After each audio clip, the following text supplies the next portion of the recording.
किसी गांव में एक किसान और उसकी बीवी रहते थे और दोनों ही बड़ी तकलीफ में जिंदगी गुजार रहे थे। किसी रोज खाने को मिल जाता तो किसी रोज फाका होता। उनके घर से लगा हुआ एक छोटा सा बागीचा था। उसमें किसान ने बैगन के पौधे लगा रखे थे, लेकिन किसी भी पौधे पर कोई फल नहीं आया था। सिर्फ एक छोटे से पौधे पर ही बैंगन लगा हुआ था।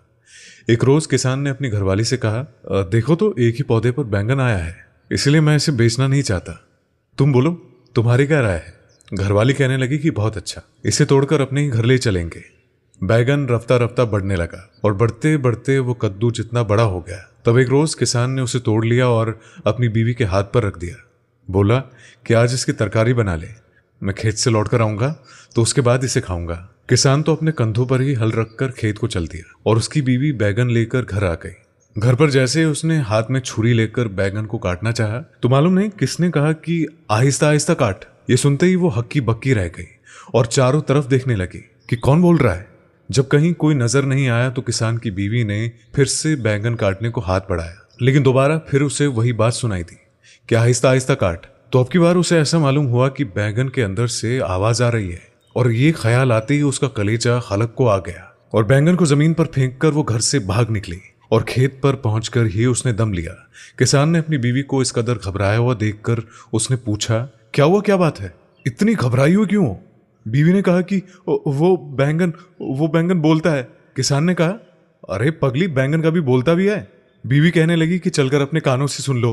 किसान कहने लगा, तू सच कहती है? बीवी ने कहा कि हाँ हाँ बिल्कुल सच। किसान बड़ी हैरानी के साथ घर गया और उसने अपनी घरवाली से कहा, जल्दी से ला और मेरे सामने बैगन काट। अब बीवी ने काटने के लिए जूं ही बैगन उठाया तो फिर वहां से आवाज आई, आहिस्ता आहिस्ता काट।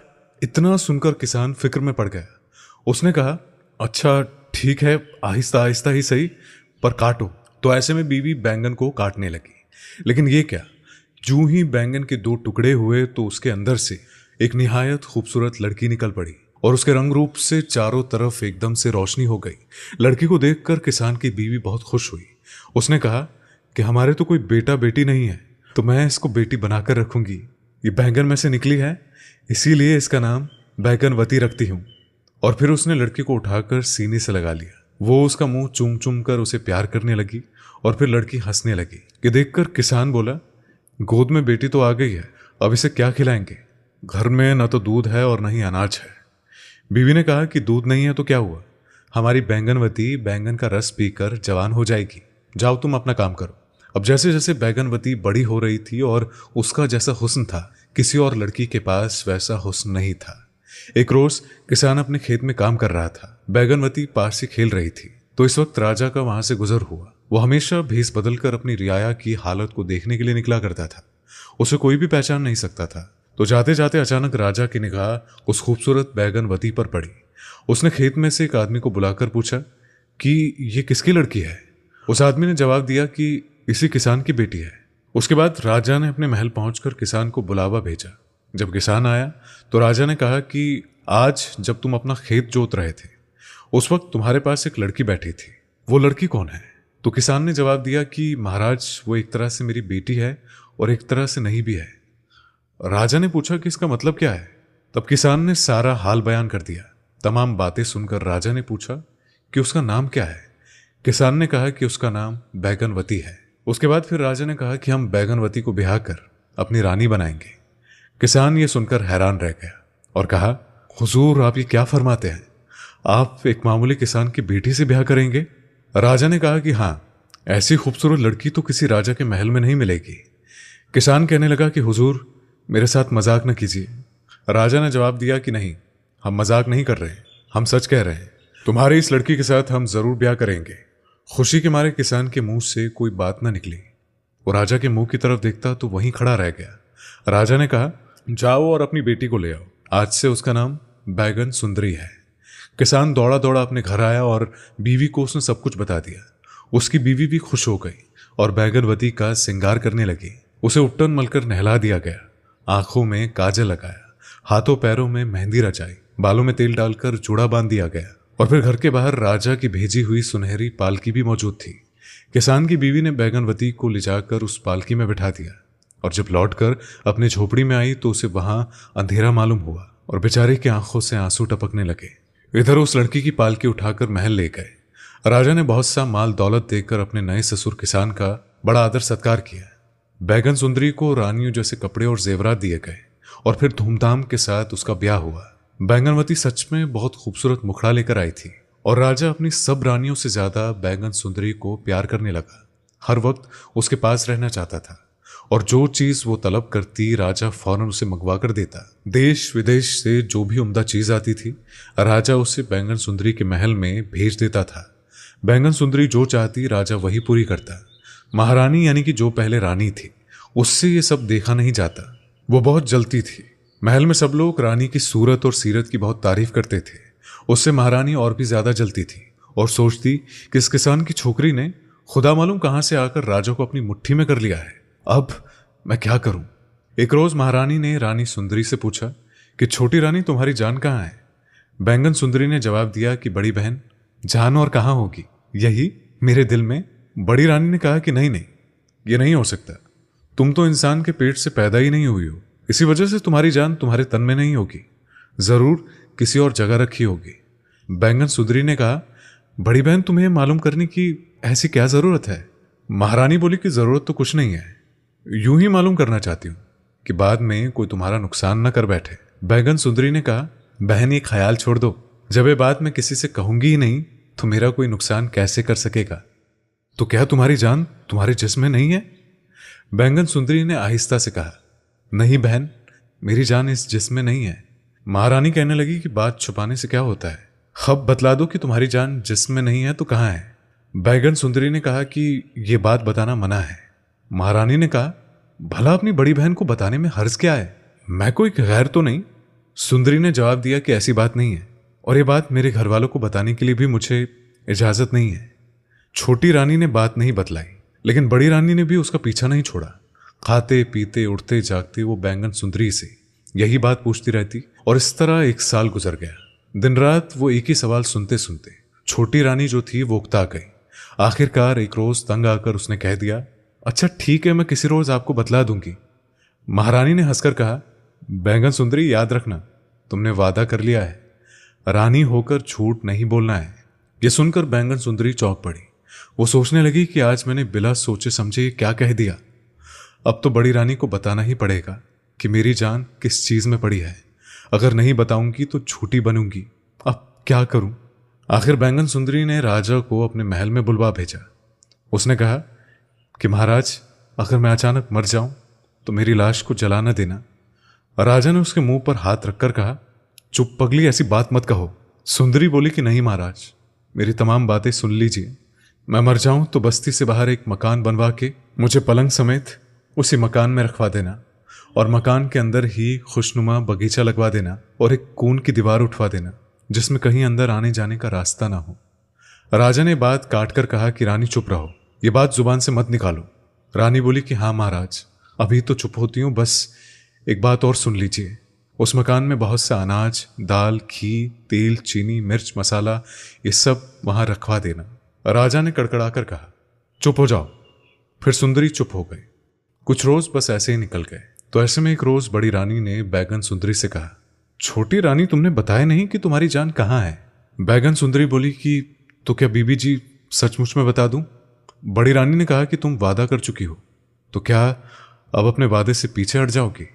बैगन सुंदरी बोली कि बता दूंगी और मुझे पता है कि तुम जरूर मेरी जान ले लोगी। बड़ी रानी ने उसका मुंह बंद करके कहा ये तुम क्या कह रही हो। छोटी रानी ने कहा कि अच्छा थोड़े और दिन ठहर जाओ, मेरा बच्चा हो जाने दो, उसके बाद बता दूंगी। छोटी रानी का बच्चा पैदा होने वाला था और यह सुनकर बड़ी रानी और भी ज्यादा कड़कने लगी, जलने लगी। उसने कहा कि अगर तुम अभी नहीं बताओगी तो मैं सारी सल्तनत में ढिंढोरा पिटवा दूंगी कि छोटी रानी मामूली से किसान की बेटी है और झूठ बोलती है। छोटी रानी ने कहा तो फिर सुन लो, मेरे बाप के खेत के करीब एक कुआं है, उसके अंदर एक लकड़ी का बंदूक है, उसके अंदर एक लकड़ी का संदूक है, उस संदूक में सोने की एक डिब्बिया है, उस डिब्बिया में एक माला है, उसी में मेरी जान बसी है। रानी हंसते हंसते लोटपोट हो गई और कहने लगी छोटी रानी, तुम्हारी बड़ी किस्मत है, तुम्हारी जान का किसी को खौफ नहीं। देखो तो कुएं के अंदर सोना और उसके अंदर तुम्हारी जान। बताओ ऐसी जान को कोई ले सकता है। और एक जान जो हमारी है, जो गला दबाने से निकल जाए। खैर तुम जीती जागती रहो, राजा को तुम्हारे हाथ सौंप कर मैं सुख से मर सकती हूं। अब बड़ी रानी जल्दी से अपने महल में गई और उसने चुपचाप बांदी को भेजकर एक गोताखोर को बुलवाया। रानी ने उससे कहा कि देख, अगर तू मेरा एक काम कर देगा तो मैं तुझे 500 अशरफियां इनाम में दूंगी। उसने पूछा कि काम क्या है। रानी ने कहा कि फला किसान के खेत के करीब एक कुआं है, कुएं के अंदर एक लकड़ी का संदूक है, उसे लेकर आओ और किसी को मालूम ना हो। गोताखोर उसी वक्त कुएं की तरफ चल दिया और पानी में गोता लगाकर सोने की डिब्बियां निकाल लाया। डिब्बियां मिल जाने से रानी को बड़ी खुशी हुई और गोताखोर को 500 अशरफियां इनाम में देखकर वहां से रुखसत कर दिया गया। इधर कुएं से डिब्बियां निकालते ही बैंगनवती की तबीयत खराब होने लगी। बड़ी रानी ने डिब्बियां में से माला निकालकर और खूब उल्टी पुल्टी करके यूं ही अपने गले में पहन ली और उसी वक्त बैंगनवती तड़प तड़प कर ठंडी हो गई। महलों में कोहराम मच गया। राजा भी रोने लगा। रोते रोते उसे बुलाकर कहा गया, बैंगन सुंदरी के लिए एक मकान बनवा दो। वजीर ने कहा कि महाराज, मकान का क्या होगा, अब तो रानी की लाश जला देनी चाहिए। राजा बोला कि नहीं, बैंगन सुंदरी मुझे कुछ वसीयत करके गई थी, तुम बस्ती के बाहर एक मकान बनवाओ, उसमें बैंगन सुंदरी को पलंग समेत पहुंचा देना। वजीर ने कहा कि जो हुकुम महाराज। अब बैंगनवती जैसा कहकर गई थी वैसा ही मकान बनवा दिया गया। फिर बैंगनवती को उस मकान के कमरे में लेटाकर सब लोग बाहर निकल आए। मकान के चारों तरफ 4 दीवारी बना दी गई थी और बस ऐसे ही दिन गुजरने लगे। इसी तरह से कोई 1 साल गुजर गया। सौद के मर जाने से बड़ी रानी बहुत खुश हो गई। उसका कलेजा जैसे ठंडा हो गया। लेकिन राजा बैंगन सुंदरी को नहीं भूलता था और छोटी रानी की याद आते ही राजा की आंखें डुबडुबा जाती थी। वो अक्सर दिल में यही सोचा करता था कि बैंगन सुंदरी ने यही कहा था कि मेरी लाश को जलाना मत, तो क्या वो फिर से जी उठेगी। बैंगनवती के मकान को देखकर राजा ख्याल करता कि जिस मकान के अंदर वो सो रही थी, इतने दिन हो गए हैं, कहीं वो जाग तो नहीं गई होगी। शायद मुझे ढूंढती होगी और बाहर निकलने का रास्ता ढूंढ रही हो, महाराज महाराज चिल्ला रही हो और उसका गला बैठ गया हो। लेकिन फिर ख्याल करता कि इंसान कभी मरकर वापस नहीं आया करते। अपने दिल को वो समझाने लगता। राजा हर रोज बैंगनवती के मकान की 4 दीवारी के चारों तरफ चक्कर लगाता था। एक दिन राजा ने अचानक बच्चे की आवाज सुनी तो ये सुनकर वो राजा चौंक पड़ा और सोचने लगा कि यहां पर बच्चे की आवाज कहां से आ गई। राजा दीवार फलांग कर मकान के अंदर गया तो क्या देखता है कि बैंगन सुंदरी तो सोने के पलंग पर मुर्दे की मानिंद पड़ी है, लेकिन उसके पास एक निहायत खूबसूरत लड़का लेटा हुआ है। वो रो रहा है। राजा ने लड़के को उठाकर अपनी छाती से लगाया। वो बच्चे को प्यार करने लगा और थोड़ी देर में बच्चे को नींद आ गई। तो फिर राजा ने बैंगन सुंदरी के पहलू में उसे लिटा दिया और खुद दीवार फांद कर वहां से चला गया। महल को जाते जाते राजा सोचने लगा कि हो ना हो ये बच्चा जरूर बैंगन सुंदरी का है, और राजा को बच्चे पर बड़ा प्यार आया। दूसरे दिन वो फिर वहां गया और बच्चे को गोद में उठाकर प्यार करने लगा। लौटते वक्त वो बच्चे के हाथ में खिलौना और मुंह में चूसने के लिए उसने कुछ दे दिया। अब तो राजा हर रोज बैंगनवती के घर जाने लगा। वो बच्चे को तरह तरह के खिलौने और खाने पीने की चीजें ज्यादा से ज्यादा लेकर आता और हर रोज देखता कि बैंगनवती जिस तरह से पड़ी थी वो उसी तरह से पड़ी है, उसमें किसी भी तरह की तब्दीली नहीं है। रफ्ता रफ्ता दिन गुजरते गए और बच्चा बड़ा होने लगा। अब वो बच्चा कोई 2 साल का हो गया तो टूटे फूटे अल्फाज में वो कुछ बोलने भी लगा। राजा ने एक रोज बैंगनवती की तरफ इशारा करके पूछा और बच्चे से पूछा, ये कौन है? तो उस बच्चे ने माँ कहा। राजा ने पूछा कि तुम्हें खाना कौन खिलाता है? बच्चे ने कहा माँ। तो उसके बाद राजा ने पूछा कि कब? तो बच्चे ने कहा कि रात को। यह सुनकर राजा को बड़ी हैरानी हुई। उसने बच्चे से कहा कि तुम अपनी माँ से कहना कि राजा पूछता है कि तुम दिन को क्यों सोती हो और रात को क्यों जागती हो। बच्चे ने कहा कि अच्छा, मैं पूछूंगा। उस रोज राजा बहुत सी मिठाई लाया और बच्चे को पेट भर के खिला पिलाकर वो अपने महल में लौट आया। रात को बैंगनवती रोज की तरह उठी। जब बच्चे को खिलाने लगी तो उसने कहा कि अम्मा, मेरा पेट तो भरा हुआ है। बैंगनवती ने पूछा कि तुम्हारा पेट किस तरह भर गया? बच्चे ने कहा, राजा आज मुझे बहुत सी मिठाई खिलाकर गया है। वो ये भी पूछता था कि तुम्हारी माँ रात को ही क्यों जागती है और दिन को क्यों सोती है। बैंगनवती समझ गई कि राजा ने आकर सब बातें देख ली है, तो उसने सोचा कि अब छुपाने से क्या हासिल। तब उसने बच्चे से कहा कि देखो, ये जो राजा जी है ये तुम्हारे बाप है, और अपने बाप से कहना कि महारानी की राज जिस माला में है वो माला बड़ी रानी के पास है। बड़ी रानी दिन भर उस माला को पहने रहती है, इसीलिए माँ सारा दिन बेहोश पड़ी रहती है और रात को सोते वक्त बड़ी रानी गले से माला उतार कर सो जाती है। इसी वजह से माँ उस वक्त जाग पड़ती है। फिर वो पलंग से उठकर नहाती धोती है और मुझे खिला पिलाकर खुद भी खाती थी। दूसरे दिन जब राजा आया तो बच्चे ने सब बातें कह सुनाई। मामला राजा की समझ में आ गया। बड़ी रानी पर उसे बड़ा गुस्सा आया। दिल में कहने लगा कि ठहरो, बड़ी रानी, तुम्हें हसद का मजा चखाऊंगा। महल में जाकर राजा ने बड़ी रानी से कहा कि महारानी, हमारे एक दोस्त का लड़का बहुत ही खूबसूरत है, मैं उसको बहुत प्यार करता हूँ, एक रोज उसे यहाँ लाऊंगा। बहुत खूबसूरत बच्चा है। खूबसूरत बच्चे रानी को बहुत अच्छे लगते थे। वो बोली कि अच्छी बात है, ले आना, मैं भी गोद में लेकर उसे प्यार करूंगी। राजा ने कहा कि लेकिन वो लड़का बहुत जिद्दी है, जो भी वो मांगता है जब तक वो उसे न मिल जाए वो रो रो कर आफत खड़ी कर देता है। रानी बोली कि इस बात की क्या फिक्र है, हमारे महल में कोई कमी है? कोई भी चीज अगर वो मांगेगा उसे वही दे दिया जाएगा। अच्छा तो ठीक है, मैं उसे लाता हूं। इतना कहकर राजा बैगनवती के मकान पर गया। उसने लड़के से कहा कि देखो, जब हमारी रानी तुम्हें गोद में ले उसी वक्त उसके गले की माला पकड़ लेना और जोर जोर से रोना शुरू कर देना, और रानी जब तक तुम्हें पोत की माला ना दे दे बस ऐसे ही रोते रहना। समझ गए ना मेरी बात? तो इसी तरह से सिखा पढ़ाकर राजा लड़के को बड़ी रानी के पास ले गया। रानी ने उसे प्यार से अपनी गोद में ले लिया और बोली कि वाकई ये बच्चा तो बहुत ही खूबसूरत है। और वो बच्चा रानी की गोद में पहुंचते ही उसके गले की माला लेकर रोने लगा, चिल्लाने लगा। रानी ने उसे बहलाने फुसलाने की बड़ी कोशिश की और तरह तरह के पोत के हार दिखाए, लेकिन वो किसी भी तरह से चुप नहीं हुआ। तब राजा उदास हो गया और कहने लगा, आखिर ये मांगता क्या है? रानी ने जवाब दिया, ये मेरे गले की माला मांगता है। राजा ने कहा, तो दे दो इसे। क्यों नहीं देती? रानी कहने लगी कि नहीं, ये माला तो मैं किसी को नहीं दे सकती। राजा कहने लगा कि माला उसे दे दो, मैं तुम्हें किसी और किस्म की दूसरी माला लाकर दे दूंगा। रानी बोली कि यह माला मैं हरगिज नहीं दूंगी। राजा ने कहा कि नहीं दोगी तो ये लड़का रो रो कर मर जाएगा। पराए बच्चों को अपने घर में लाकर यूं मर जाने दोगी? रानी ने देखा कि बड़ी मुसीबत आ गई है, लड़का तो रो रो कर जान दे देगा। उसका रोना देखकर रानी को रहम आ गया और वो सोचने लगी, छोटी रानी तो मर गई है, थोड़ी देर के लिए माला बच्चे को दे दूं तो क्या हर्ज है इसमें। तब उसने कहा, इस वक्त तो मैं माला दे देती हूं, लेकिन जब ये लड़का बहल जाएगा तो मुझे ये माला वापस चाहिए। रानी ने राजा से कहा और राजा ने कहा कि हाँ, ऐसा ही होगा। रानी ने गले से माला उतार कर लड़के को दे दी और लड़के को लेकर राजा बाहर चला गया। फिर उसने चुपचाप वजीर से कहा कि वजीर साहब, बैगन सुंदरी के मकान के चारों दीवार तोड़वा दो। मजदूर लगाकर दीवार तोड़वा दी गई। राजा ने अंदर जाकर वो माला बैगनवती के गले में पहना दी। माला पहनते ही वो आंखें मलती उठ खड़ी हुई। राजा ने बैगनवती से कहा, आज तुम बच्चे को लेकर यहीं रहो और कल महल में चलना।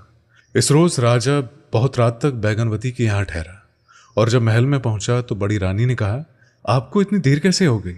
बादशाह ने जवाब दिया कि वजीर के साथ कुछ सलाह मशवरा कर रहा था।